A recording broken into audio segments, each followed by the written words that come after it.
6 aspek yang harus dilakukan Sumbawa kalau mau mekar. Banyak nih yang bilang Sumbawa itu belum layak jadi provinsi. Padahal mereka nggak tahu syaratnya. Tapi kalau kita mengacu pada Undang-Undang Pemerintahan Daerah Nomor 23 Tahun 2014, setidaknya ada 6 aspek yang harus dipenuhi untuk jadi daerah otonomi baru. Apa aja? Mari kita bahas. Pertama, aspek fisik. Minimal punya 5 kabupaten kota. Lokasi ibu kota harus strategis dan terhubung. Nah, Pulau Sumbawa punya 5 wilayah. Sumbawa, Sumbawa Barat, Dompu, Bima, dan juga Kota Bima. Dan Sumbawa Besar secara letak ada di tengah. Akses udara, laut, udara, gampang banget. Kedua, aspek administratif. Harus ada persetujuan dari DPRD dan kepala daerah yang wilayahnya akan masuk DOB. Nah, ini udah pernah terjadi di tahun 2006 dan tahun 2011. Seluruh kepala daerah di Pulau Sumbawa kompak tanda tangan mendukung pembentukan Provinsi Pulau Sumbawa. Tinggal disampaikan ulang ke pemerintah pusat. Ketiga, aspek ekonomi. Daerah baru harus bisa mandiri secara ekonomi dan punya potensi sumber daya. Kita bisa cek tambangnya, pertaniannya, peternakannya, perkebunannya, perikanannya, sampai wisatanya. Sumbawa punya potensi besar dan bisa berdiri di kaki sendiri. Keempat, aspek sosial. Harus didukung oleh masyarakat dan tidak memicu konflik sosial.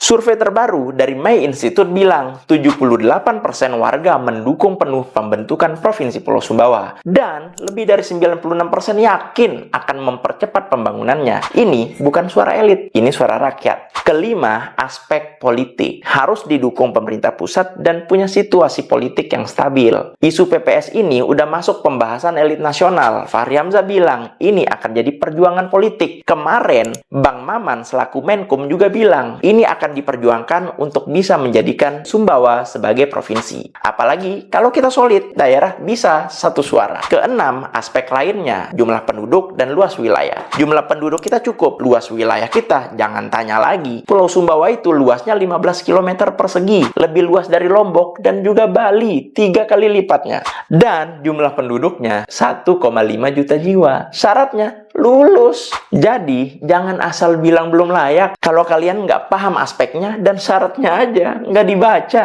Pulau Sumbawa udah siap, rakyatnya mendukung, potensinya luar biasa. Tinggal kemauan politik aja dan dukungan kita bersama. Kalau bukan sekarang, kapan lagi? Kalau kata orang Sumbawa, lamin nutu pidan po, lamin nu kita saipo. Berikan pendapatmu.